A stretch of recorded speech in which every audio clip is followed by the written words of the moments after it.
जय हिंद प्रिय साथियों। आशा करते हैं कि आप सभी अच्छे होंगे और मन लगाकर तो पढ़ाई कर ही रहे होंगे। प्रिय विद्यार्थियों, हमारी परिचर्चा आपकी परीक्षा यूपीएससी 2026 प्रीलिम्स को ध्यान में रखते हुए और मेंस को ध्यान में रखते हुए हम आपके साथ में परिचर्चा कंप्लीट जीएस के रिवीजन पर कर रहे हैं। स्टूडेंट्स, हमने एक सीरीज चलाई है जिसका नाम है रिवीजन की राह। इस सीरीज के माध्यम से आपका कंप्लीट जीएस एजुकेशन बायर की तरफ से आपको पूरा करवाया जा रहा है। हमने अब तक आपसे इस सीरीज के माध्यम से मॉडर्न हिस्ट्री कंप्लीट कर ली है और पॉलिटी आपकी खासतौर पर कंप्लीट की कगार पर पहुंचने वाली है। उसमें लगभग 2 से 3 सेशन और होंगे और पॉलिटी आपकी कंप्लीट हो जाएगी। आपको मालूम है हमारे पठन पाठन का तरीका रहता है, पहले क्वेश्चन को समझो, कॉन्सेप्ट को समझो, फिर उसके बाद में देन एमसीक्यू को समझो, यूपीएससी के द्वारा पूछे गए प्रीवियस क्वेश्चन को देखो। इससे क्या होता है, आपका कॉन्सेप्ट भी पूरा क्लियर हो जाता है, टॉपिक भी रिवीजन हो जाता है और आपका प्रीवियस क्वेश्चन पेपर भी आपका पिक हो जाता है। जब आप यूपीएससी का प्रीवियस क्वेश्चन पेपर पिक कर लेते हैं आप टॉपिक को पढ़ने के पश्चात, तो फिर आपको यह महसूस होने लगता है कि हमने जो पढ़ा है वो सटीक और सही डायरेक्शन में पढ़ा है। क्योंकि अगर हम नहीं पढ़े होते तो हमसे वो क्वेश्चन ही नहीं बनेगा। अगर हम पढ़े हुए हैं तो वो क्वेश्चन आपका जेन्युइन तरीके से बनेगा ही बनेगा। क्लियर? इसके साथ साथ हमने एक नया इनोवेटिव प्रोग्राम आपके लिए शुरू किया है। डेली हम लास्ट ईयर्स भी किए थे, इस वर्ष भी हम शुरू किए हैं, लेकिन उस प्रोग्राम को हमने इस यूट्यूब चैनल पर नहीं, एजुकेशन बायर यूपीएससी जो यूट्यूब चैनल है हमारा दूसरा वाला, उस पर हमने उसको स्टार्ट किया है। वो प्रोग्राम खासतौर पर आपका है यूपीएससी के प्रीवियस क्वेश्चन पेपर। यूपीएससी के लास्ट आप देखोगे 10 ईयर्स के, मतलब कि 2015 से 2025 तक के आपके प्रीवियस क्वेश्चन पेपर हम आपके साथ में यूपीएससी एजुकेशन बायर यूट्यूब चैनल पर डिस्कस करेंगे। आप केवल इतना टाइप कर दें यूपीएससी एजुकेशन बायर, ठीक है, एजुकेशन बायर यूपीएससी, आप इसको डायल कर देंगे, उस पर टाइप कर देंगे तो आपको आ जाएगा। उस पर मेरी पिक्चर और नाम लिखा हुआ है, पीछे बड़ा टाइटल एजुकेशन बायर यूपीएससी और मेरा उस पर आपको दिखेगा फोटो। क्लियर? तो उस पर आप जाएंगे, न्यू यूट्यूब चैनल है हमारा, उसको आप सब्सक्राइब करें, वहीं पर आपको ये क्लास मिलेगी। तो वहां से आपके लास्ट ईयर्स के प्रीवियस क्वेश्चन पेपर भी आपके कंप्लीट हो जाएंगे। तो इतना कुछ आपको आप एजुकेशन बायर की तरफ से मिल रहा है, बहुत कुछ मिल रहा है। कंप्लीट रिवीजन मिल रहा है, सीसेट मिल रहा है, करंट अफेयर मिल रहा है, इन सब के अलावा आपकी टेस्ट सीरीज मिल रही है, पीवाईक्यू क्वेश्चन मिल रहे हैं। बचा क्या आपका, मुझे बताओ, बचा क्या? कुछ बचा क्या? नहीं। तो मतलब कंप्लीट तैयारी एजुकेशन बायर की तरफ से। तो आज है डे 2। इस क्लासेस के माध्यम से हम समझेंगे इंडियन इकोनॉमी। एक हमने क्लास इस पर ऑलरेडी ले ली है, अगर आपने वो सेशन नहीं देखा है तो उसको देख लीजिएगा। तो चलिए आइए आज बढ़ते हैं आगे, क्योंकि पहले हमने क्लास में आपसे चैप्टर वगैरह सारा आपसे कवर किया है, जो इसका सिलेबस है उसके बारे में हमने कंप्लीटली आपसे वहां पे डिस्कस किया है। आज हम देखेंगे अर्थव्यवस्था के कुछ क्षेत्रों के बारे में, जॉब के बारे में। इन सब के अलावा हम जानेंगे आपकी 2 टॉपिक, इसमें 3 टॉपिक हम लेंगे, अर्थव्यवस्था के क्षेत्रक, सेक्टर ऑफ इकोनॉमी, और सेकंड जॉब जो होती है जैसे white collar, black collar, grey collar, green collar, no collar, ये जो जॉब होती है इसको देखेंगे, और economy growth, economy development. Clear? इसको भी हम समझने का प्रयास करेंगे। तो 3 बड़े चैप्टर हम आपके साथ में कवर करेंगे। जितनी भी हमारी ये क्लास होगी, जितनी इसकी ड्यूरेशन होगी आई डोंट नो, बट हम इसमें इन तीनों टॉपिक्स को कवर करेंगे। क्लियर? चलो, अगर आप नए विद्यार्थी हैं तो एक बार चैनल को सब्सक्राइब कर दो, वीडियो को लाइक, और अपने 5 विद्यार्थियों, अपने 5 स्टूडेंट्स को, मतलब कि माफ कीजिएगा जो फ्रेंड सर्किल है आपका, उसको क्या करते हैं, शेयर भी करते हैं, है ना, हो सके तो सपोर्ट भी करें। क्लियर? थैंक्स वैंक्स वगैरह आप भेज सकते हैं। चलिए आइए, और फीडबैक आवश्यक रूप से दिया करें क्लास के बाद। तो बैठ जाइएगा, जहां भी आप उपस्थित हैं, अगर आप सफर कर रहे हैं तो आराम से बैठ करके सुनते चले जाइएगा, आपका सफर भी कंप्लीट हो जाएगा और इकोनॉमी का क्लास भी कंप्लीट हो जाएगा, है ना। चलो, एक तीर से दो निशाने, लाठी भी ना टूटे और सांप भी मर जाए, कहा जाता है लोकल में ऐसा। देखिए, अगर हम बात कर ले आपसे कि अर्थव्यवस्था के क्षेत्र कौन कौन से होते हैं। देखो, इकोनॉमी जब हम पढ़ते हैं, अर्थव्यवस्था मतलब कि किसी देश की आर्थिक गतिविधियों को हम क्या कहते हैं, हमने जो पहला सेशन हुआ था अर्थव्यवस्था की डेफिनेशन और कई सारी चीजें हमने समझी थी, एक बेसिक फाउंडेशन हमने उसमें समझा था। अब हम ये हमारा जेन्युइन पहला टॉपिक है, तो इसमें अर्थव्यवस्था के क्षेत्र को हम समझेंगे और अर्थव्यवस्था के क्षेत्रों में हम खासतौर पर नॉर्मली है हम 3 क्षेत्र की बात करते हैं। कितने करते हैं? 3 क्षेत्र, लेकिन मैं आपको 5 क्षेत्र इसमें पढ़ाऊंगा। यूपीएससी ने 2024 में यहां से क्वेश्चन पूछा है। देखो, अगर हम देखें अर्थव्यवस्था के क्षेत्रकों के बारे में, तो अर्थव्यवस्था के क्षेत्रक होते हैं कितने? 5। कितने होते हैं? 5 क्षेत्रक होते हैं। जरा उन 5 क्षेत्रकों को समझते हैं कि वो 5 क्षेत्र आपके कौन कौन से देखने के लिए आपको मिलते हैं। एक होता है आपका प्राथमिक क्षेत्र। क्या होता है? एक होता है आपका प्राथमिक क्षेत्र, एक होता है आपका द्वितीय क्षेत्र, एक होता है आपका तृतीय क्षेत्र, एक होता है आपका चतुर्थ क्षेत्र और एक होता है आपका पंचम क्षेत्र। यह बनता है शॉर्ट नोट्स, इसी तरीके से बनाया जाता है डिजाइनिंग में और अच्छा भी लगता है। क्लियर? जो आपका प्राथमिक क्षेत्र होता है, अगर हम इसके उदाहरण की बात कर लें, प्राथमिक क्षेत्र में अगर आप एग्जाम्पल लेंगे तो इसमें आपको देखने के लिए मिलता है प्राइमरी सेक्टर के अंतर्गत, जैसे अगर हम देखें एग्रीकल्चर इसी के अंतर्गत आएगा, उसके साथ साथ खनन या माइनिंग, उत्खनन, ये सब क्या है? इसके अंतर्गत आता है। और कच्चा माल, ये सब कहां है? एग्रीकल्चर हुआ, माइनिंग हुआ, खनन उत्खनन हुआ, कच्चा माल रॉ मटेरियल हुआ, तो ये सब प्राइमरी सेक्टर के अंतर्गत आता है। इसमें मैं बात कर लूं आपसे, जो आपका आयरन है, कच्चा लोहा है, कहां पर आएगा? प्राइमरी सेक्टर में आएगा। कोयले की बात करें कहां पर आएगा? इसमें आएगा। वुड, लकड़ी की बात कर ले, इसी में आएगा। उसके साथ साथ एग्रीकल्चर जो है वो किस में आएगा? वो प्राइमरी क्षेत्र में आएगा। अब ये जो सारे सेक्टर है ना, ये सब प्राइमरी सेक्टर पर ही टिके हुए, ये सभी सेक्टर प्राइमरी सेक्टर पर टिके हुए हैं। फिर आता है द्वितीय क्षेत्र। देखो जरा समझना, द्वितीय क्षेत्र में आता है आपका खासतौर पर मैन्युफैक्चरिंग, मतलब कि अगर मैं कहूं इसमें तो इंडस्ट्री आपको देखने के लिए मिलेगी। विनिर्माण इसमें मिलता है। क्या मिलता है? विनिर्माण आपको देखने के लिए इसमें मिलेगा। विनिर्माण बोले सर, इसमें खासतौर पर जितने भी आपकी इंडस्ट्री होती हैं, जितने भी आपके उद्योग धंधे होते हैं, वो सभी इसी के अंतर्गत आते हैं। जैसे सर कोई उदाहरण, मान लीजिए आपने कच्चा माल लिया और कच्चे माल में लिया आपने लोहा। क्या लिया? लोहा। अब लोहा लेकर के आपको बनानी है क्या?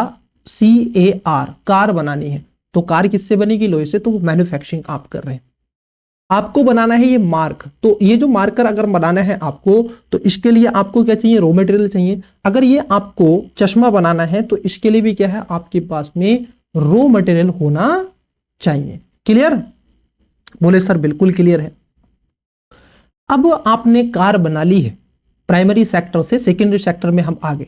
इसी कार से अब आप क्या करोगे? सर्विस सेक्टर आपको देखने के लिए मिलेगा। देखो सर्विस सेक्टर क्या होता है, जरा इसको हम समझते हैं। इसको बोलते हैं सेवा, सेवा क्षेत्र। सर्विस क्षेत्र क्या होता है सर? आपने जब कार ली, मान लीजिए कोई कैब है या फिर टैक्सी आप कह सकते हैं। इस कार को आपने क्या बनाया? इस कार को आपने टैक्सी बनाया। अब क्या करते हैं आप? इसमें सवारी को बैठाते हैं और सवारी को बैठा करके इस टैक्सी में क्या कर रहे हैं आप? एक स्थान से दूसरे स्थान पर ले जाते हैं। मान लीजिए मिस्टर कुमार सर आपको दिखे, ठीक है, आप दिल्ली आए और मिस्टर कुमार सर दिखे, या मैं कहूं मान लीजिए, मतलब अब मेरे को से तो आप पैसे नहीं लोगे, स्पेशली मुझको तो आप बैठाओगे, फ्री में लेके जाओगे, या पैसे लोगे मुझसे? नहीं लोगे ऑफ कोर्स। तो मान लीजिए कोई टैक्सी, जैसे आपको दिल्ली से मान लीजिए घर जाना है ना, और दिल्ली से आपका जो घर है वो लगभग आपका 25 किलोमीटर दूर है। तो आपने उचित समझा कि ठीक है हम क्या करते हैं, कैब कर लेते हैं, कोई टैक्सी कर लेते हैं और उससे चले जाएंगे। अब आपने टैक्सी कर ली, जब आप टैक्सी करोगे तो इसको क्या दोगे, इसको दोगे आप पे, मतलब कि पेमेंट दोगे, मनी दोगे कि नहीं। आप टैक्सी में बैठे और टैक्सी से क्या लिया आपने, उससे सर्विस ली, क्या ली, उससे आपने सर्विस ली और उसको क्या किया, पैसे पे किए, तो ये आ जाता है सर्विस सेक्टर। क्लियर। एक और उदाहरण लेते हैं, इसमें आप रख सकते हैं परिवहन, इसमें आप रख सकते हैं बैंक, भाई बैंक भी तो एक सर्विस सेक्टर में आती है। इसमें आप रख सकते हैं, और क्या रखोगे, बैंक के साथ साथ आप क्या रख सकते हैं, आप मेरे को भी इसी में रख सकते हैं। ठीक है कि सर आप टीचर हैं, आप टीचर हैं तो आप भी तो पढ़ा रहे हैं ना, तो इसमें क्या क्या रखोगे, उदाहरण में लिख देता हूं। इसके अंतर्गत आप रखोगे परिवहन, इसमें आप रख लोगे बैंक, इसमें आप रख लोगे एजुकेशन, है ना, तभी तो आपको मिलता है ये सब। भाई आप किसी से ट्यूशन पढ़ रहे हैं, हालांकि एजुकेशन बायर ने तो आपके भविष्य का एक उज्जवल भविष्य बनाने के लिए हमारा लोगो देखना कभी यहां पर लगा हुआ है, उसमें एक बल्ब जलता है, यही बल्ब आपके मस्तिष्क में जलाना चाहते हैं। इसके पीछे, लोगों के पीछे बहुत सारी आप देखोगे मीनिंग्स लिख लेंगे, बहुत सारी मेमोरीज हैं इसके पीछे, है ना। तो ये क्या है, सर्विस सेक्टर है। क्लियर। तो हमने यहां पर देखा प्राइमरी सेक्टर, द्वितीयक सेक्टर और आपका तृतीयक सेक्टर। बोले सर ये चतुर्थ सेक्टर क्या है। चतुर्थ सेक्टर के अंतर्गत आता है रिसर्च एंड डेवलपमेंट। क्या आता है सर, इसमें खासतौर पर जैसे वन फॉर एग्जांपल अगर हम बात कर लें इसरो, इसरो जो है, इसरो आपका क्या करता है, रिसर्च करता है। क्या करता है, रिसर्च करता है। जो वैज्ञानिक हैं, साइंस और टेक इसके अंतर्गत आता है। क्या आता है, साइंस एंड टेक्नोलॉजी इसके अंतर्गत आती है। जो नवाचार, इनोवेशन आपको मिलता है, क्योंकि रिसर्च एंड डेवलपमेंट इसी के अंतर्गत आता है। हमने क्या करा, चंद्रयान 3 भेजा, चांद पे हम चले गए, हमारा वहां पर विक्रम रोवर है ना गया, और हमने वहां पर क्या किया, रिसर्च किया। क्या किया, रिसर्च, पानी के बारे में, वहां के खनिजों के बारे में हमने कंप्लीटली उसको समझने का प्रयास किया। तो ये है आपका चतुर्थ सेक्टर, इसको रिसर्च एंड डेवलपमेंट के रूप में जाना जाता है। बोले सर एकदम बात सही है। फिर ये पंचम सेक्टर क्या है, पंचम सेक्टर के अंतर्गत हम खासतौर पर क्या कहते हैं, इसमें पॉलिसी मेकर को रखते हैं। जो पॉलिसी मेकर होते हैं, बोले सर ये तो चलो ठीक है, जो नीति निर्माण, ऊपर से नीति निर्माण आपकी नीतियां बनाता है, वो इसके अंतर्गत रखा जाता है। बोले सर बात तो सही है, ये लोग होते तो हैं, तो इसका एग्जाम्पल तो दे दो। इसका एग्जाम्पल हो जाता है आपका, जो आपके क्या है, राजनेता। इसके अंतर्गत आते हैं राजनेता। जैसे आप देखोगे संसद क्या करती है, आपके कानून बनाती है। जो आपकी विधान सभा है, ये क्या करती है, आपके सारे कानून बनाती है। बोले सर एकदम आपने तो 5 की 5 जो फिंगर है इनके टिप्स पर कर दिया टॉपिक। बोले बिल्कुल। तो बोलो यहां पर अब आपको प्राइमरी सेक्टर, द्वितीयक सेक्टर, तृतीय सेक्टर, चतुर्थ सेक्टर और पंचम सेक्टर क्लियर हुए। अब अगर आपसे विद एग्जाम्पल मैंने आपको दी, विद एग्जाम्पल हमने आपको दी, अगर आप इसका डायग्राम बनाना चाहो तो आप इसका डायग्राम भी क्या है, बना सकते हैं। बोले सर डायग्राम कैसे बनेगा, देखो आप इसका चाहो तो डायग्राम भी बना सकते हैं। बोले सर आप बना देंगे तो थोड़ा और अच्छा लगेगा। देखो जरा समझना, 1 सेकेंड रुकिएगा, मैं इसको रिफ्रेश करते चलूंगा ताकि चीजें आपकी एकदम, क्योंकि हमारी टीम ने यहां पर कोई पेपर नहीं डाला स्पेशली अलग से, स्लाइड अगर ब्लैंक स्लाइड छोड़ देते तो हम वहां पर बना देते, लेकिन कोई दिक्कत नहीं है, चीजें हम कर लेते हैं। आइए देखो, अब अगर मैं कहूं आपसे एक स्ट्रक्चर मान लीजिए अगर मैं बना दूं तो कितना अच्छा रहेगा। इस स्ट्रक्चर को भी आप क्या है, अपनी कॉपी में बना सकते हैं। देखो जरा समझना, यही प्रोसेस है बिल्कुल। 1 2 3 और 4, यही प्रोसेस है, केवल ये पिरामिड आपने याद कर लिया, फिर भी आपका ये सेक्टर याद हो जाएगा। बोले सर आप कैसे बना देते हैं, ये है आपका प्राथमिक सेक्टर, ये है आपका द्वितीय क्षेत्र, ये है आपका तृतीय, ये है आपका चतुर्थ और ये है आपका पंचम। बोलो चीजें क्लियर हुई। तो इसको आप 5 नंबर पे रख लो, इसको आप 4 नंबर पे रख लो, इसको आप 3 नंबर पर सर्विस सेक्टर, ये आपका 2 नंबर पर विनिर्माण द्वितीय क्षेत्र और ये प्रथम। तो आपको एक और बात समझ में आ जाएगी कि अगर आप इसका पिरामिड बना रहे हैं तो सीधा पिरामिड बनना है, क्योंकि सभी डिपेंडेंस की किस पर बनी हुई है, इनका सभी की निर्भरता प्राथमिक क्षेत्र पर ही बनी हुई है। क्लियर हुआ? बोले सर एकदम क्लियर हुआ। चलिए तो आगे बढ़ते। अब केवल मैंने आपको समझा दिया है, बाकी की चीजें हमें देखनी है। देखिए थोड़ा फास्ट देख लेंगे। 3 टाइप्स ऑफ क्लासिफिकेशन यहां पर किया गया है, लेकिन मैंने आपको पांचों समझा दिए। बेसिकली अगर हम देखें, बेसिक ऑफ इकोनॉमी एक्टिविटीज जो होती हैं ये खासतौर पर प्राइमरी सेक्टर, सेकेंडरी सेक्टर और टर्सरी सेक्टर पर होती हैं। वहीं पर बेसिक ऑफ ऑर्गेनाइज अगर हम देखें तो ऑर्गेनाइज सेक्टर होते हैं, अनऑर्गेनाइज सेक्टर होते हैं, मतलब कि संगठनात्मक ऐसे क्षेत्र होते हैं और गैर संगठनात्मक क्षेत्र होते हैं। उसी में से कुछ कहे जाते हैं, खासतौर पर जो संगठनात्मक होते हैं उन्हीं को क्या कहा जाता है, पब्लिक सेक्टर कहा जाता है, और अनऑर्गेनाइज सेक्टर को ही प्राइवेट सेक्टर के रूप में कहा जा सकता है। ऐसा है क्या? नहीं, ये आपका मिस्टेक हो जाएगा। ठीक है, ऐसा नहीं इसको कहा जाता है। ऑर्गेनाइज सेक्टर होता है एक संगठनात्मक प्रोसेस, पूरी प्रक्रिया होती है, उसमें कितने घंटे काम करना है, कितने घंटे काम नहीं करना है, कब छुट्टी होगी, वेतन भत्ते मिलेंगे, सिक्योरिटी पर्पस मिलेगा कि नहीं, तो उसको बोलते हैं ऑर्गेनाइज सेक्टर। अनऑर्गेनाइज सेक्टर होता है वह खासतौर पर जिसमें ना तो सिक्योरिटी होती है, ना कार्य के घंटे होते हैं, ना संडे की छुट्टी होती है, ना कोई वेतन भत्ते निश्चित होते हैं, ना आपकी समय सीमा होती है कि इतने बजे आना है, इतने बजे जाना है। वन फॉर एग्जाम्पल, अगर मान लीजिए आप किसी कंपनी में जॉब करते हैं, तो वो कंपनी चाहे प्राइवेट हो चाहे पब्लिक हो, तो उसका स्पेसिफिक तरीके से पूरा क्या होगा, सिटीजन चार्टर होगा बना हुआ, और सिटीजन चार्ट में उसमें लिखा गया होगा कि ये छुट्टी होगी फलाना, ये XYZ। ठीक है, लेकिन अगर मैं आपसे उदाहरण के तौर पे बता दूं, जैसे अगर हम मान लीजिए कृषि, क्योंकि मैं जमीन से जुड़ा हुआ टीचर हूं और मैं खास तौर पर क्या हूं, फैमिली मेरी जो है वो एग्रीकल्चर से जुड़ी हुई है, तो स्टूडेंट्स अगर हम देखेंगे अनऑर्गेनाइज सेक्टर के अंतर्गत एग्रीकल्चर को रखा जाता है। यहां पर जो लेबर होती है उसका कोई काम समय सीमा नहीं होती है, उसके घंटे निश्चित नहीं होते, उसकी कोई सिक्योरिटी नहीं है, उसकी पॉलिसी नहीं है कि अगर कोई मान लीजिए हमारे खेत के अंतर्गत कोई वर्कर आ रहा है काम करने के लिए, तो उसका हम केवल वेतन देंगे। वो कई बार 1 घंटा पहले भी आ जाता है, बाद में भी चला जाता है। क्लियर? उसका हम वेतन नहीं देंगे, उसको वेतन देंगे केवल जितना वो काम कर रहा है, उसको भत्ते नहीं देंगे। उसका स्वास्थ्य और चिकित्सा के लिए हम नहीं करेंगे, वो स्वयं करेगा। तो यहां पर ये अनऑर्गेनाइज सेक्टर कहा जाता है। बोले सर आपने तो चुटकी बजा के क्लियर कर दिया। बेसिक ऑफ ओनरशिप भी आपको मिलेगी, मतलब कि किसके आधार पर, जैसे प्राइवेट सेक्टर होती है और उसी के साथ साथ आप देखोगे पब्लिक सेक्टर होते हैं। प्राइवेट सेक्टर जैसे मान लीजिए अगर हम बात कर लें, अभी आप बात कर ले हैं जियो की, जियो तो फेमस है, जियो हॉटस्टार, क्रिकेट सभी उस पर देखते हैं, IPL उस पर चलता है। तो जो जियो जो है ये आपका ये प्राइवेट है, अंबानी साहब का है। ऐसे अडानी ग्रुप है, वो प्राइवेट कंपनी है, तो उसको प्राइवेट सेक्टर कहते हैं। रूल और रेगुलेशन उसमें भी होती है। क्लियर? एक होता है पब्लिक सेक्टर। पब्लिक सेक्टर खासतौर पर होता है गवर्नमेंट्स की जो कंपनियां होती हैं, गवर्नमेंट जैसे BSNL है, ये भारत सरकार का है। उसके साथ साथ आप देखोगे गेल है, बेल है, इसरो है, ये सब भारत सरकार की है। तो ये क्या है, आपके पब्लिक सेक्टर है और इसकी वैकेंसी सरकार निकालती है। इसका जो मालिकाना हक होता है वो सरकार पर होता है। प्राइवेट सेक्टर पर किसी का हक हो सकता है, जैसे मेरा। मान लीजिए मैं एक और उदाहरण देकर के आपको बता देता हूं। चलिए बोले सर बताइए, मान लीजिए मैंने कोई अपना कोचिंग इंस्टीट्यूट खोला, तो क्या हो गया, वो एक प्राइवेट होगा। उसकी ओनरशिप क्या होगी, एजुकेशन बायर के जो फाउंडर होंगे उसकी होगी।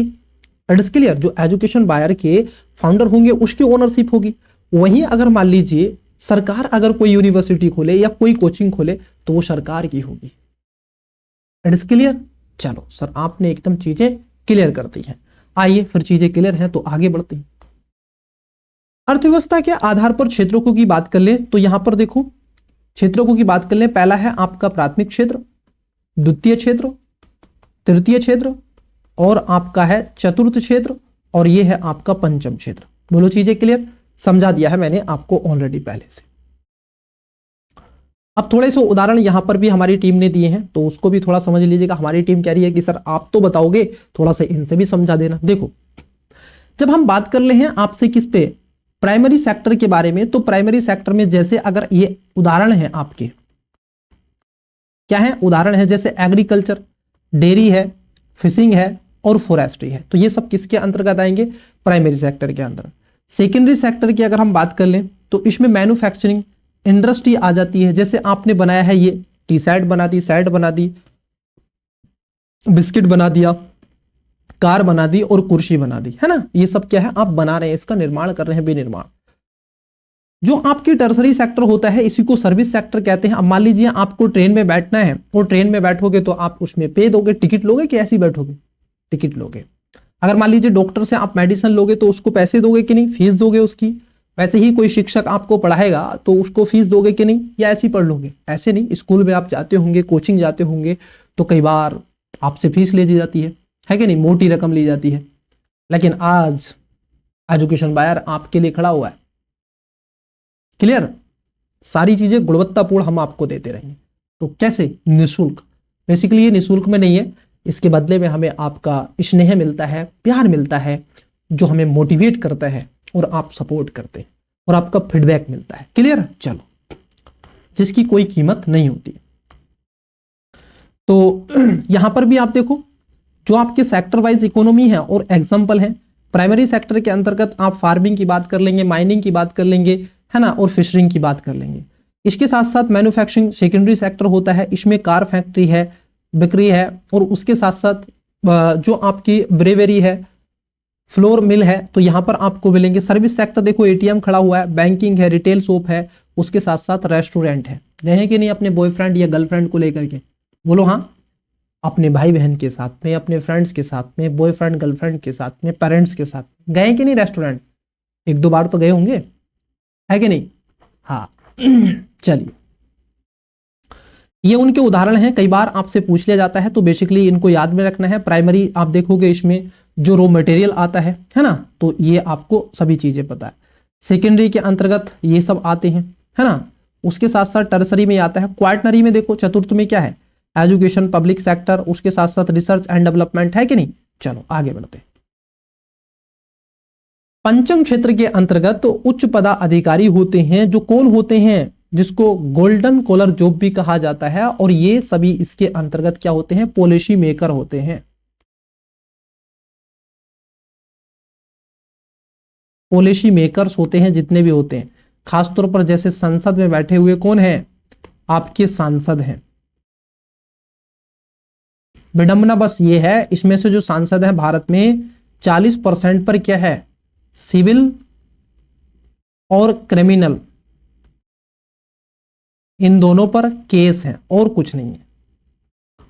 क्लियर, या तो उन्होंने मर्डर किया है, या बलात्कार किया है, या उन्होंने लड़ाई दंगे किए हैं, या जमीन का विवाद है, उन पे सुप्रीम कोर्ट का केस, माफ कीजिएगा, उसके न्यायालय में ये खासतौर पर केस दिखते हैं। बस विडंबना यही है हमारे यहाँ पर, पॉलिटिशियन सबसे ज्यादा भ्रष्ट, करप्ट, ठीक है, ये शब्द आपको दिख रहे हैं। मैं नहीं कहता हूं, ऐसी रिपोर्टें बताती हैं। तो उच्च पदाधिकारी होते हैं जो नीति निर्माण में महत्वपूर्ण भूमिका निभाते हैं, इन्हीं को गोल्डन कॉलर जॉब के रूप में भी जाना जाता है। आगे हम बात करेंगे गोल्डन कॉलर जॉब के बारे में। आइए अब यहां पर देखिएगा, नेक्स्ट जो टॉपिक यहां पर है, सब टॉपिक हम इसको कहेंगे कि ऑर्गेनाइज सेक्टर और अनऑर्गेनाइज सेक्टर। बोले सर एक बार इसको डेफिनेशन से दे दे तो मजा आ जाए। देखो बातों बातों में टॉपिक आपका कंप्लीट करा देंगे, पता नहीं चलेगा। ऑर्गेनाइज जो सेक्टर आपका होता है उसमें कम से कम कितने हैं, 20 पहले हुआ करते थे। कंपनी अधिनियम 1955 के तहत कहा जाता था कि आपके 20 अगर किसी में सदस्य हैं, कितने, अगर 20 सदस्य हैं तो वो क्या है, ऑर्गेनाइज सेक्टर होगा। क्लियर। लेकिन संशोधन हुआ और कंपनी अधिनियम 2013 के तहत अब इसको घटा करके 10 कर दिया गया। यदि कोई मान लीजिए ऐसी कंपनी है और उसमें यदि 10 सदस्य काम कर रहे हैं, कितने,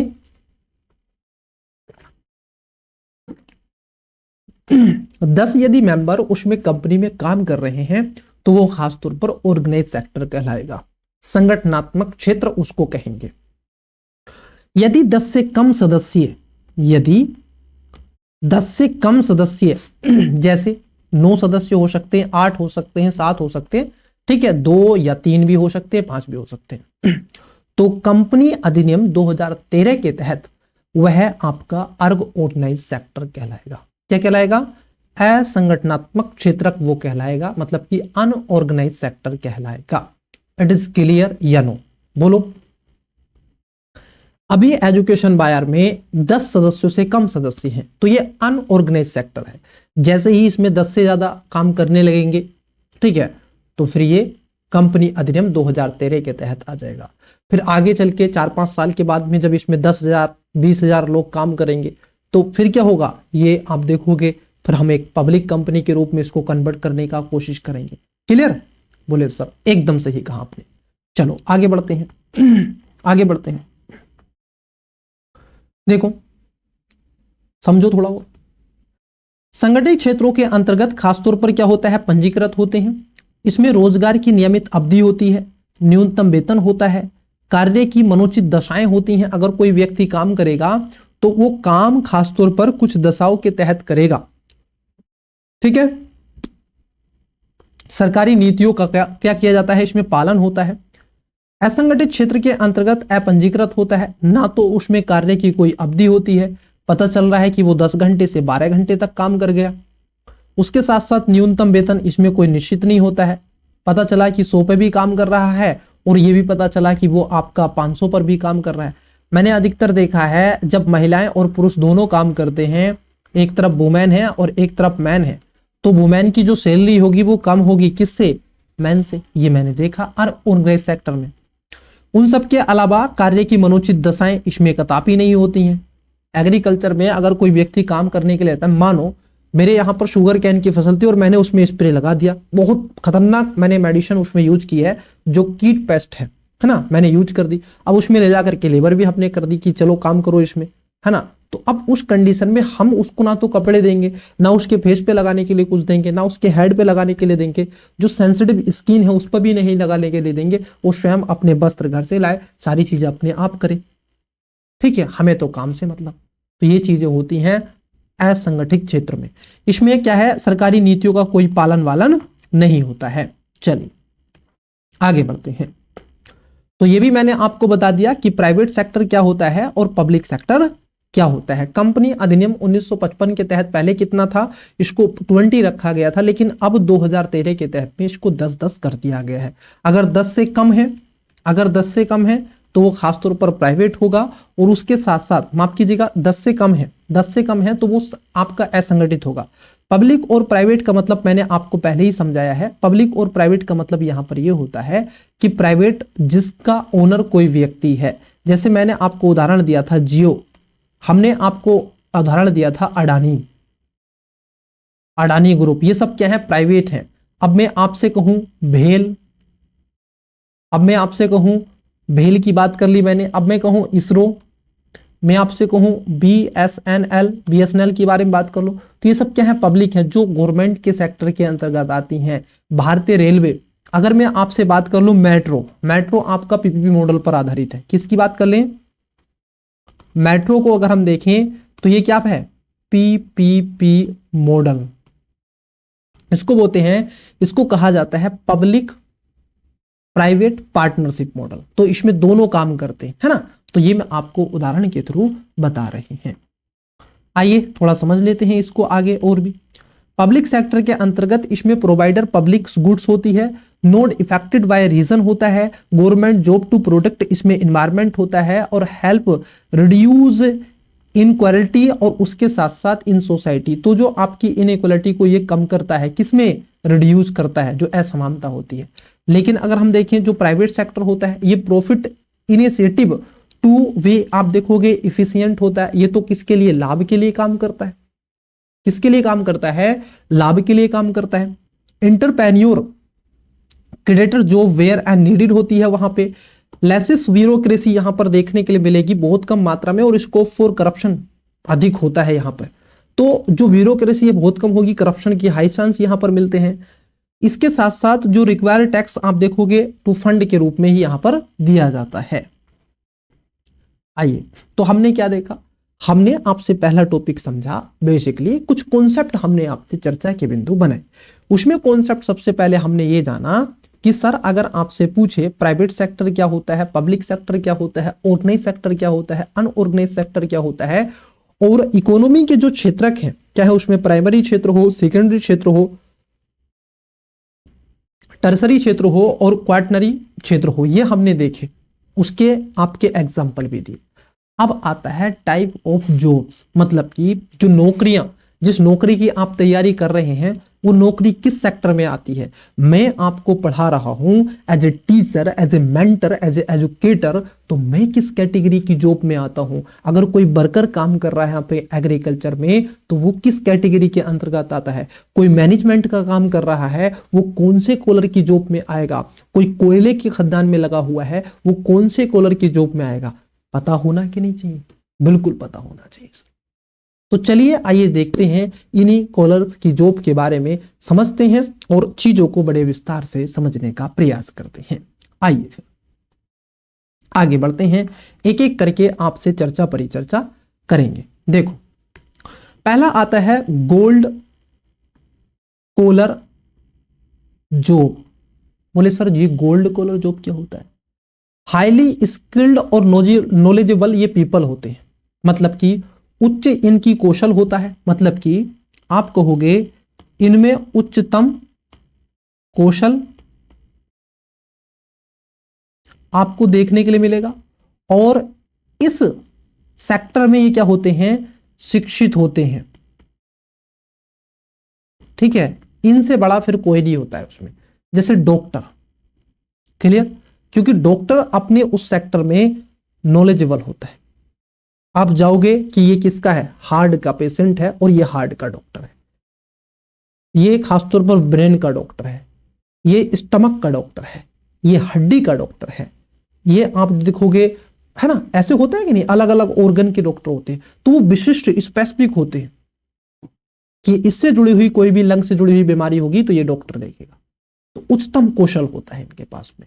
एडवोकेट, एडवोकेट जो आपके वकील होते हैं, ये वैज्ञानिक जो रिसर्च करते हुए प्रतीत हो रहे हैं, तो ये सब क्या है, गोल्ड कॉलर जॉब होती है इनका। कभी कॉलर गंदा नहीं होता है इनका, कॉलर कभी गंदा नहीं होता है ये, और ये गोल्ड कॉलर जॉब के अंतर्गत इनको रखा जाता है। क्लियर हुआ। बोले सर बिल्कुल क्लियर। फिर आता है आपका ब्लू कॉलर जॉब। कौन सी जॉब, ब्लू कॉलर जॉब। अब इसमें क्या होता है, खासतौर पर देखो जैसे ये काम कर रहा है एक वर्कर है ना, मिस्त्री है, कोई कंस्ट्रक्शन का काम कर रहा है। यहां पर आप देख रहे हैं ये भी क्या है, ये काम कर रहे हैं व्यक्ति। जैसे बड़े बड़े रेस्टोरेंट में आप जाते हो, उसके साथ साथ कई आप जैसे होता नहीं है आपका कोई बाजार होता है लगा हुआ, उसमें आप जाते हो। क्लियर, स्मार्ट बाजार होते हैं, स्मार्ट पॉइंट होते हैं, तो वहां पे आप जाते हैं। तो उसमें जो काम करने वाले होते हैं, आप शॉपिंग करने के लिए जाते हैं, है कि नहीं, मॉल में, तो वहां पर। तो इसमें क्या है, ब्लू कॉलर जो जॉब होती है इसमें लोअर आप देखोगे सोशल क्लास होता है। स्किल्ड और अनस्किल्ड दोनों इसमें देखने के लिए मिलते हैं। इसमें हाउली बेसिस होते हैं, उसके अलावा लेसिस एजुकेशन, मतलब कि ये शिक्षित ज्यादा नहीं होते हैं, कमी होते हैं, और मैनुअल फिजिकल लेबर ये करते हैं। दोनों तरीके से मैनुअल और फिजिकल आप देखोगे लेबर करते हुए आपको प्रतीत होते हैं। क्लियर हुआ। तो ये बोलते हैं ब्लू कॉलर, और देखो इनका ब्लू ही कॉलर यहां पर आपको दिख भी रहा है। बोले सर बात सही। फिर आता है आपका ग्रे कॉलर। क्या आता है आपका, देखोगे ग्रे कॉलर जॉब आता है। जैसे यहां पर आप देखोगे रेस्टोरेंट्स में जो खाना बनाने वाला कुकिंग जो आपका होता है वो, जैसे who work beyond the age of retirement, for example health care professional, जैसे आईटी प्रोफेशनल, तो ये सब होते हैं कि नहीं। तो ये देखो आप अपने क्षेत्र में ये क्या है, ये प्रोफेशनल है, रिटायर हो गए हैं, तो अब क्या कर रहे हैं, जैसे आप देखोगे हेल्थ केयर में आईटी प्रोफेशनल है, प्रोफेशनल है, तो ये सब इसके अंतर्गत आते हैं जो भी प्रोफेसर। ठीक है, जब आप आईएएस बनोगे और आईएएस बनने के पश्चात जब आप यूपीएससी को अलविदा कहोगे, जब आप 60 वर्ष के हो जाओगे, करप्शन वगैरह नहीं करोगे, किसी भी तरीके का आप पे आप देखोगे ये नहीं खुलेगा या फिर दावा नहीं होगा, बल्कि आजकल ये देखने के लिए आपको मिल रहा है कि जो अभी नई जो आपकी जनरेशन लग रहे हैं यूपीएससी में सेलेक्ट हो रहे हैं, तो कई बार ये पाया जा रहा है उनके पास में अकाउंट में कम मिल रहा है और उनके घर में कैश में ज्यादा मिल रहा है, ये देखने के लिए मिल रहा है। क्लियर, एक कांस्टेबल के घर में भी निकल रहे हैं 3-3 करोड़, है ना। अगर कोई एसएचओ है तो बस पूछो ही मत ना आप। क्लियर हुआ। एसपी के घर में ठीक ठीक मुद्राएं निकल रही हैं, तो आप समझ सकते हैं आईएएस के घर में कितनी मुद्राएं निकलेंगी। और ये सब बैंक अकाउंट में नहीं, कैश निकलता है 7 करोड़। कई भारत में जजों के घर में क्या है, नोट जला दिए जाते हैं, है ना, तो कई बार आप देखोगे 3-3 करोड़ आप देखोगे रुपए भी जला दिए जाते हैं। तो इसको भी आपको ध्यान में रखना है। क्लियर हुआ? चलिए अब बात कर लेते हैं पिंक आपकी कॉलर जॉब कौन सी होती है, पिंक कलर की जॉब कौन सी होती है, तो इसको भी समझने का प्रयास करते हैं। देखो पिंक कॉलर जॉब जो आपकी होती है, who are employed in low paid job, और लाइक आप देखोगे जैसे लाइब्रेरियन होते हैं, रिसेप्शन आप जाते हैं ना कहीं पूछताछ केंद्र पर, जैसे आप में से कई विद्यार्थी होंगे अभी लाइब्रेरी में बैठ करके इस क्लास को देख रहे होंगे, जब आते हैं तो लाइब्रेरी वाले भाई साहब बैठे रहते हैं, है कि नहीं, उसको करते हैं नमस्ते भैया, नमस्ते, ठीक सही। तो वो जो बैठा हुआ है रिसेप्शन, कहीं आप जाते हैं पूछताछ केंद्र पर, जैसे हॉस्पिटल आप कभी जाओगे मेडिसिन या किसी के साथ, तो वहां पर रिसेप्शन पर आपको बातचीत करनी पड़ेगी कि डॉक्टर साहब है कि नहीं, कंप्यूटर है कि नहीं, कि पेशेंट को ये तकलीफ हो रही है, वहां पर चीजें करो कि काउंटर पे जाते हैं कि नहीं। तो वही जो व्यक्ति होता है उसको रिसेप्शन, और वो पिंक कॉलर जॉब के अंतर्गत रखा जाता है। क्लियर? वो क्या है, पिंक कॉलर जॉब के अंतर्गत रखा जाता है।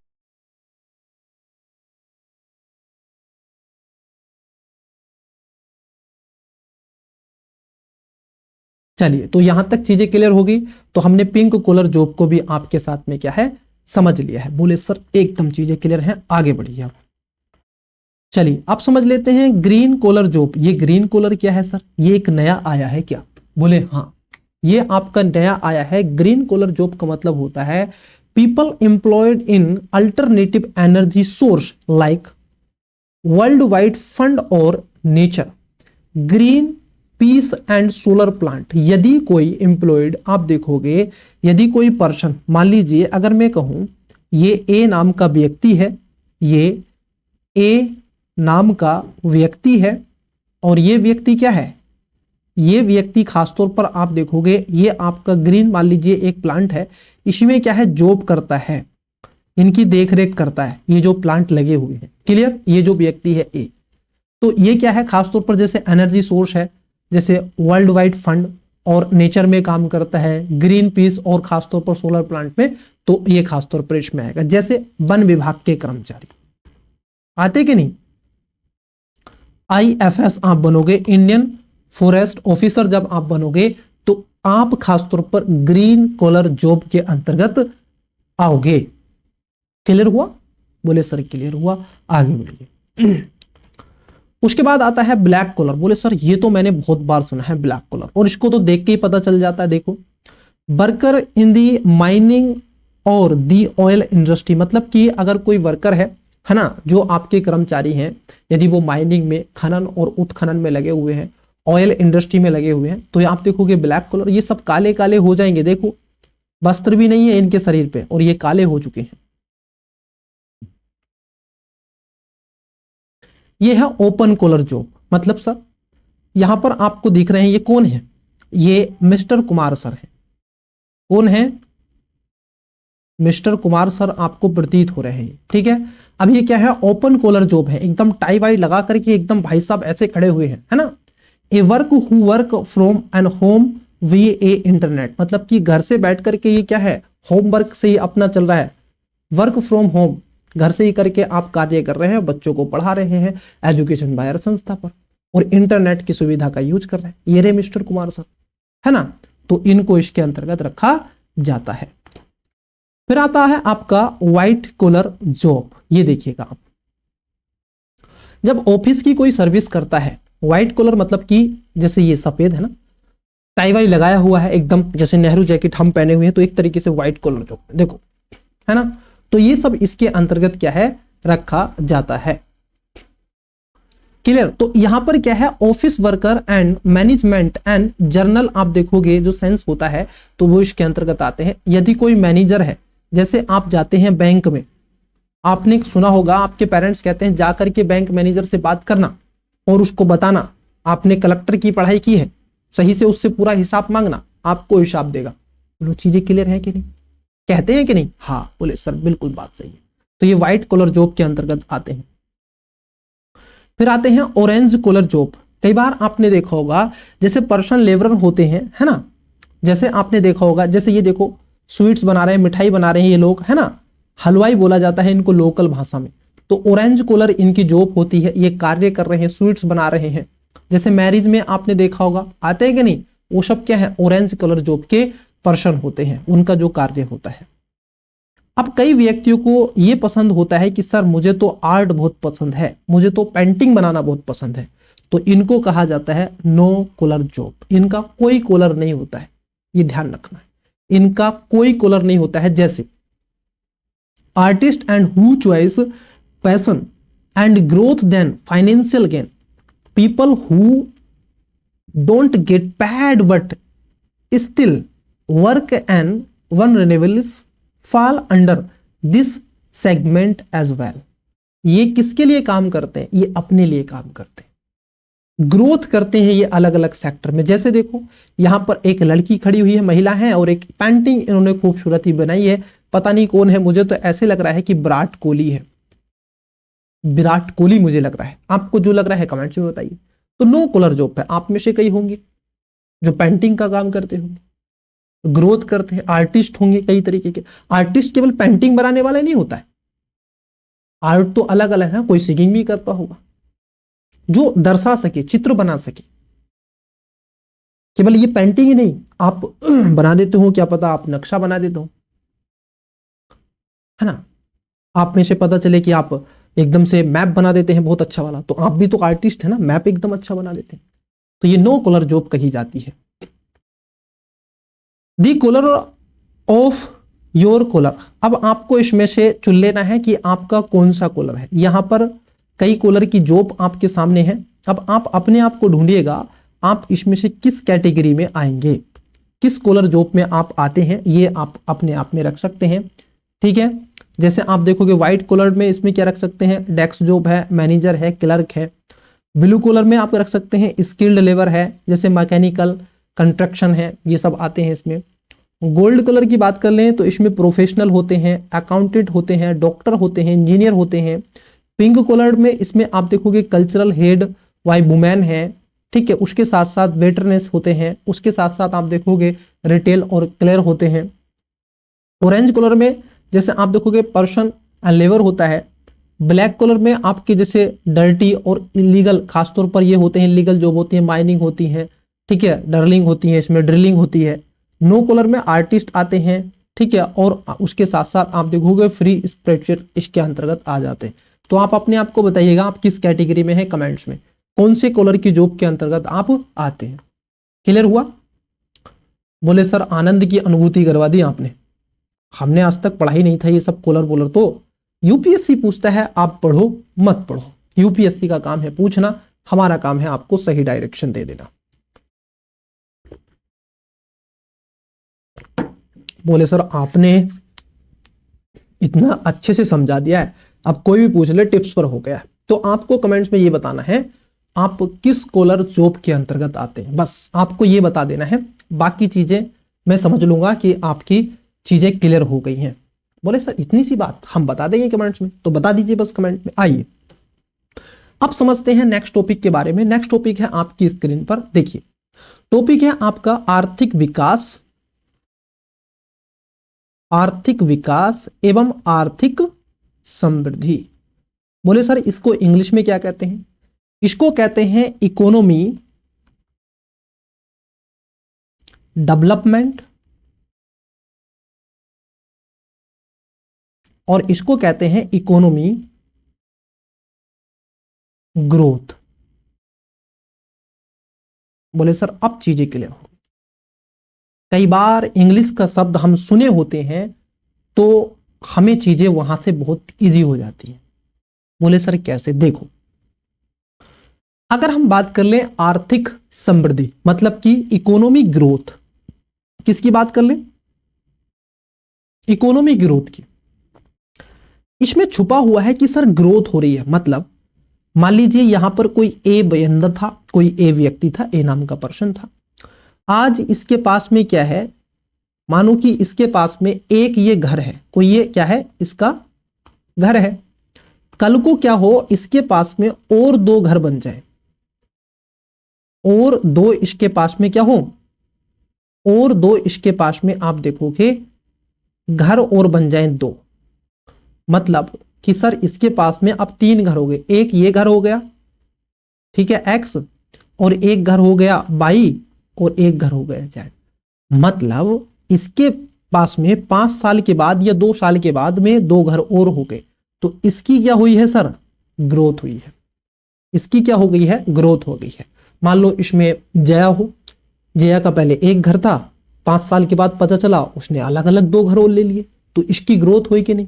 फन फॉर एग्जाम्पल और बताते हैं आपको उदाहरण दे करके। बोले सर बताइए, मजा नहीं आया और थोड़ा सा आनंद की अनुभूति होगी।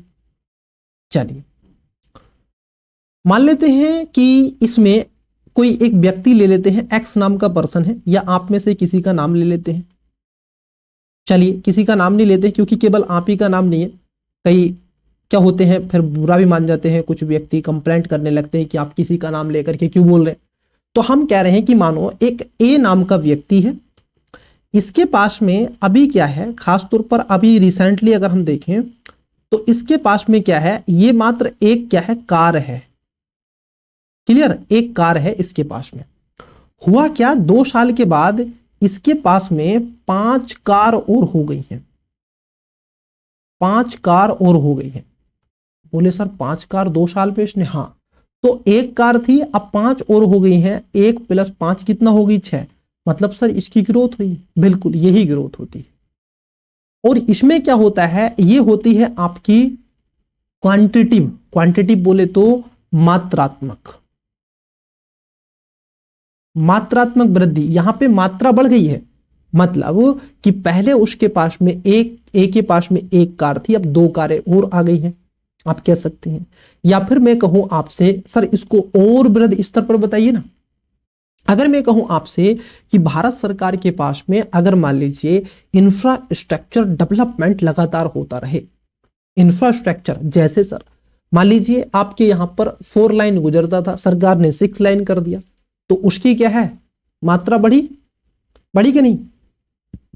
सरकार के पास में पहले जो पोर्ट थे, जो बंदरगाह थे, मान लीजिए 15 थे, अब उसने बढ़ा करके उसको 18 कर दिया है, बड़े बंदरगाह।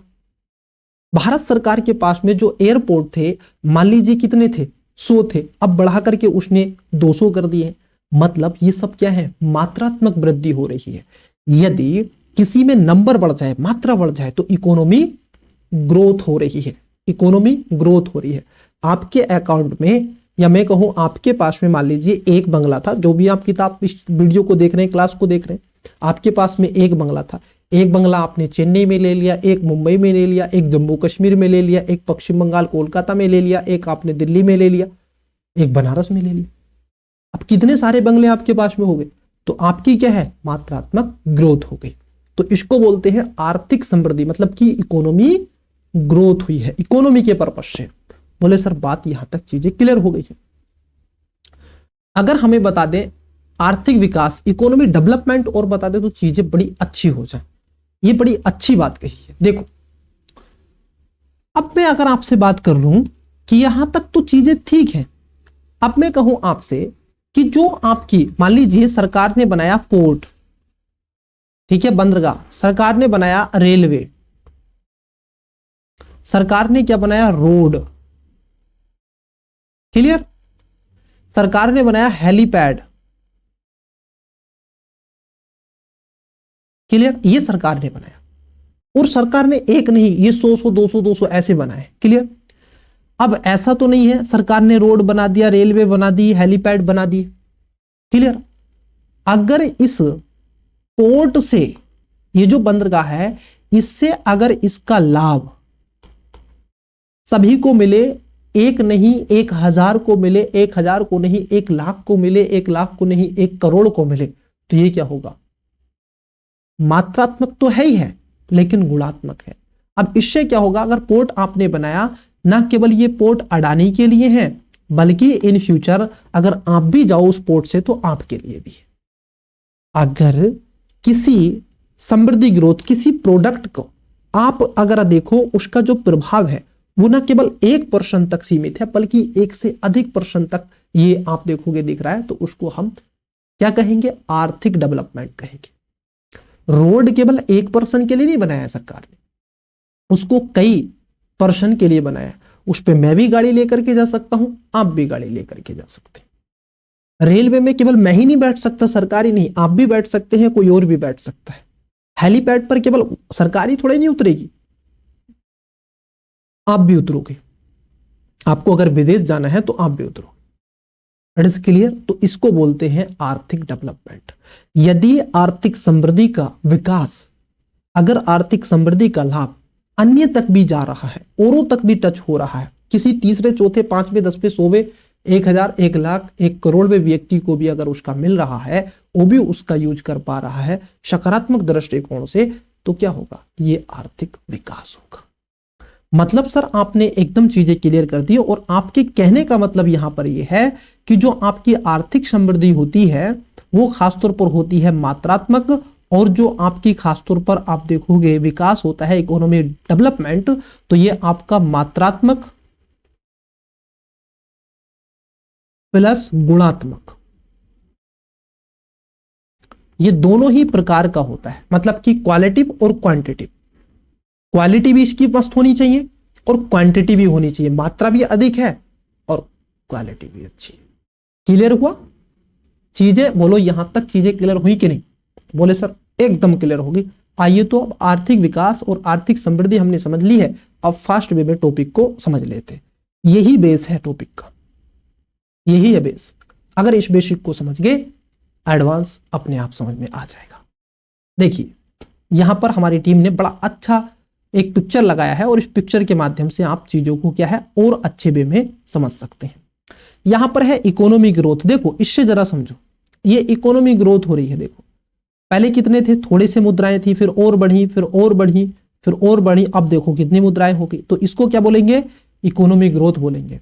अब इसका आर्थिक विकास होगा इकोनॉमी डेवलपमेंट। देखो पहले एक व्यक्ति था, अब 2 व्यक्ति इसका लाभ ले रहे हैं, उसके बाद 3 व्यक्ति ले रहे हैं, उसके बाद में 4 व्यक्ति ले रहे हैं, उसके बाद में 5 व्यक्ति ले रहे हैं। ऐसे ही आगे ये ग्राफ बढ़ता चला जाएगा, मतलब कि इसका लाभ आगे व्यक्ति लेते चले जाएंगे। क्लियर हुआ? चलो अब थोड़ा सा पढ़ लेते हैं इसके बारे में। क्लियर? तो मैंने कॉन्सेप्ट तो यही है, कॉन्सेप्ट याद होना चाहिए, बाकी चीजें आप लिख दोगे। आर्थिक विकास एक सामान्य अवधारणा है, जबकि आर्थिक, देखो आर्थिक समृद्धि क्या है? एक सामान्य है। यहां पर आर्थिक विकास नहीं है, आर्थिक समृद्धि, ग्रोथ। जो आर्थिक ग्रोथ है, इकोनॉमी जो ग्रोथ है, एक सामान्य धारणा है, जबकि आर्थिक विकास एक व्यापक धारणा है। मतलब अगर मैं एक साइकिल बना दूं तो इस साइकिल से भी आपको समझ में आ जाएगा। एक रीजनिंग बना देते हैं, ठीक है? यहां पर है आपका इकोनॉमी, इकोनॉमी ग्रोथ, और ये बड़ा वाला सर्किल है आपका इकोनॉमी डेवलपमेंट।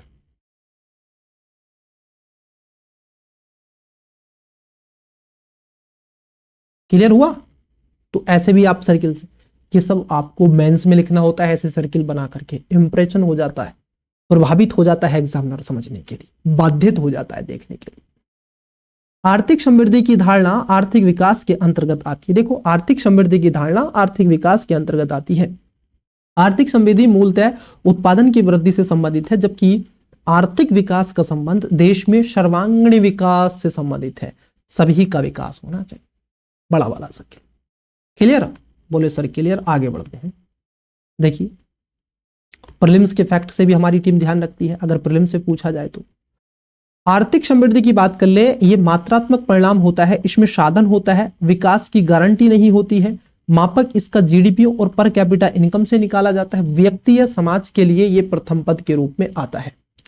वही आर्थिक जो विकास होता है ये गुणात्मक परिणाम होता है, मात्रात्मक प्लस गुणात्मक, क्वालिटी एंड क्वांटिटी।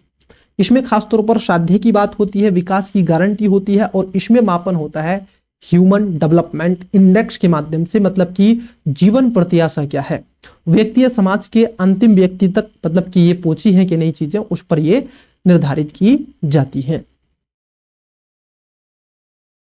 क्लियर? चलो आगे बढ़ते हैं।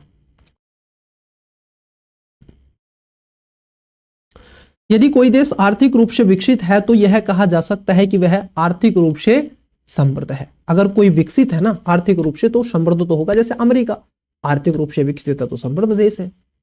परंतु यह नहीं कहा जा सकता कि कोई देश आर्थिक रूप से समृद्ध है तो आर्थिक रूप से विकसित है। मान लीजिए मैं अगर भारत की बात कर लूं, भारत में मान लीजिए अगर आप किसकी, जियो वाले भाई साहब की चीजें करवा दो पूरी, है ना, अडानी अंबानी की करवा दो और अडानी की करवा दो और करवा लो दो चार चीजें, रतन टाटा की करवा लो। हालांकि रतन टाटा जैसा तो कोई व्यापारी ही नहीं हुआ इस देश में। वो ऐसा पर्सन थे, उन्होंने जो भी चीज बनाई मजबूत बनाई, टिकाऊ बनाई, और उनको सल्यूट करते हैं हम ऐसे पर्सन को, ऐसे उद्योगपति को। उन्होंने अपने लिए नहीं बल्कि राष्ट्र के लिए, देश के लिए जो भी किया है बहुत कुछ किया है। जितनी तारीफ करो उन पर्सन की कम ही कम है। ठीक है, तो अब ये अडानी भाई साहब हैं, ये अंबानी भाई साहब हैं, तो अब आप ऐसे ही 10-15 व्यक्तियों को क्या कर लो, इनका विकास कर दो, तो देश का विकास तो हो गया, व्यक्तियों का विकास नहीं होगा, है ना। के फॉर्मेट में चली जाएगी जीडीपी, एक तरफ रिच फैमिली रहेगी और एक तरफ आपकी पोर फैमिली रहेगी। चलो आगे बढ़ते हैं। Difference between economic growth and economic development अभी हमने आपको बता दिया है इसको लेकर के। देखो अगर इसमें मेजर्स की बात कर लें जो खासतौर पर इकोनॉमिक ग्रोथ एंड डेवलपमेंट में, तो देखो what is creation for development, the economic growth and income creation. इसमें खासतौर पर क्या होता है, इकोनॉमिक ग्रोथ के अंतर्गत GNP, GDP, rate of growth के अंतर्गत आती है, simple and easy to use. Yet does it really capture development? अब देखो इसमें है इंडिकेटर ऑफ क्रिएशन, मतलब कि ह्यूमन डेवलपमेंट इंडेक्स। यदि आप किसी की खासतौर पर इकोनॉमी डेवलपमेंट बताते हो तो अगर उस देश का विकास हुआ है तो उस देश के नागरिकों का विकास भी हुआ है, उस देश के नागरिकों के जीवन प्रत्याशा में भी सुधार हुआ है। ह्यूमन जो डेवलपमेंट इंडेक्स आता है इसके अंतर्गत शिक्षा को पैरामीटर के रूप में रखा जाता है, पर कैपिटा इनकम को रखा जाता है, लाइवहुड को इसके अंतर्गत रखा जाता है। क्या रखा जाता है इसके अंतर्गत, ये 3 पैरामीटर होते हैं। आपका लाइवहुड क्या होना चाहिए, जीवन प्रत्याशा, आपका आप देखोगे उसके साथ साथ जो एजुकेशन है वो इसके अंतर्गत आती है, और आपकी हेल्थ इसके अंतर्गत आती है। क्लियर। इसके साथ साथ आपका पॉलिटिशियन भागीदारी महिलाओं की कितनी है, तो इसमें खासतौर पर आप कह सकते हैं कि राजनीति, पॉलिटिक्स भी आप इसमें कह सकते हैं, वो भी शामिल की जाती है, नागरिक सशक्तिकरण। इसके साथ साथ आप देखोगे पर कैपिटा इनकम, प्रति व्यक्ति आय क्या है। इसमें क्या होता है, जीडीपी को डिवाइड कर दिया जाता है किससे, टोटल पॉपुलेशन से, तो आपकी जीडीपी आ जाती है। परसेंटेज में निकालना है तो 100 से कर देते हैं। उसके साथ साथ जीडीआई आता है, जीपीआई आता है, मोर कॉम्प्रिहेंसिव एंड आप देखोगे रियलिस्टिक होती है ये difficult to measure and use for international. इसमें क्या होती है, कंपैरिजन होता है इसका, वैश्विक स्तर पर इसको मापा जाता है कि आपके देश की अर्थव्यवस्था इतनी, आप कितने विकसित हैं और कितने विकासशील हैं। भारत एक अल्प विकसित देश है, गरीबों का देश कहा जाता है भारत, हम गरीब देश हैं। बेसिकली 5वीं अर्थव्यवस्था है, समझ रहे हो। आइए आगे बढ़ते हैं। इसलिए 5वीं अर्थव्यवस्था है क्योंकि हमने इकोनॉमी ग्रोथ की है, इकोनॉमी डेवलपमेंट नहीं किया है। भारत ने क्या किया है, अगर आप इंडिया की बात कर ले, इंडिया एक ट्रैप में फंस चुका है। इंडिया ने क्या कर लिया है, इंडिया ने इकोनॉमी ग्रोथ की है, इकोनॉमी ग्रोथ हुई है भारत की, ये लेकिन ये इकोनॉमी डेवलपमेंट नहीं किया है भारत ने, इकोनॉमी डेवलपमेंट भारत ने नहीं किया है। प्रॉब्लम यह फंस गई है, इसलिए कुछ ही व्यक्ति अमीर हुए हैं और बाकी व्यक्ति गरीब हुए हैं। आज भी युवा सड़कों पर घूम रहा है, प्रशासन आज भी उसके क्वेश्चन का जवाब नहीं दे रहा है। यूपीपीसीएस में गलत क्वेश्चन आ जाते हैं, यूपीएससी में गलत क्वेश्चन आ जाते हैं। तो हम अभी विकसित नहीं हुए हैं आर्थिक स्तर पर, हम अभी क्या है, विकासशील हैं, लेकिन इकोनॉमिक ग्रोथ हमारी बढ़ रही है। क्लियर। आइए मोटिवेशनल व्हाई यू कांट, आइए देखते हैं जरा। देखो सत्येंद्र नाथ टैगोर ने इंडियन सिविल सर्विस कब क्या लिया था, 1832 में। कितनी एज थी, 23 वर्ष। मैक्सिमम उस समय उम्र रखी जाती थी, जरा समझ, 23 वर्ष। सुरेंद्र नाथ बैनर्जी खासतौर पर अगर हम देखें इंडियन सिविल सर्विस कब, 1869, कितनी उम्र में, 21 वर्ष की अवस्था। तो आप भी क्यों कम है क्या? आपके पास तो इनसे ज्यादा संसाधन है। इनके पास 1832 उस समय ब्रिटिश एम्पायर हुआ करता था, तो आपके समय तो आप ब्रिटिश एम्पायर नहीं, ये तो गुलाम थे उस समय। आज तो आप गुलाम भी नहीं, तो आप काहे नहीं कर सकते? कुछ भी कर सकते हैं। करत करत अभ्यास के खोजत सोच सुझान कहा जाता है कि नहीं? मतलब अगर आप ठान ले, देखो पहली बात, आपकी लड़ाई खुद से होनी चाहिए, किसी दूसरे से नहीं होनी चाहिए।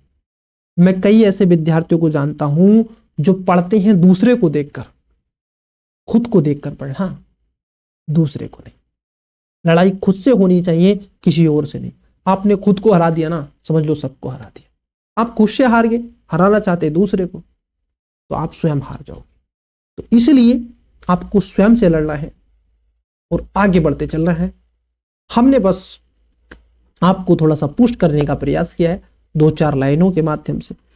तो प्रिय विद्यार्थियों, आई थिंक यहीं तक था आपका सेशन। हाँ, ये हमारा एक न्यू यूट्यूब चैनल है जो नया वाला, एजुकेशन बायर यूपीएससी है।